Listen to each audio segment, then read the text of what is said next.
അങ്ങനെ മഴ കാത്തിരുന്ന വേരാമ്പലിനെ പോലെ നമ്മുടെ രേണുസുതിക്ക് പുതിയ കണ്ടന്റ് കിട്ടിയിരിക്കുകയാണ്. അതായത് തനിക്കിപ്പോൾ വീട്ടിൽ പോകണം എന്നാണ് ബിഗ് ബോസിനോട് പറഞ്ഞിരിക്കുന്നത്.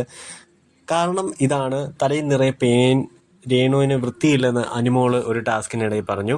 അതായത് ബിഗ് ബോസ് നൽകിയ ടാസ്കിന്റെ ഭാഗമായി ഏറ്റവും വൃത്തിയില്ലാത്ത ആള് രേണുസുതി ആണ് എന്നാണ് അനുമോള് പറഞ്ഞത്.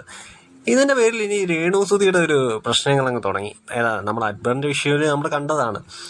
അതുപോലെ തന്നെയാണ് ഇവിടെ വന്നിരിക്കുന്നത്. എൻ്റെ മുഖത്ത് നോക്കി പറയായിരുന്നു, അവൾ അങ്ങനെ പറഞ്ഞു ഇങ്ങനെ പറഞ്ഞു എന്ന് പറഞ്ഞ് രേണുസുതി അടുത്ത കണ്ടന്റ് തുടങ്ങിയിട്ടുണ്ട്.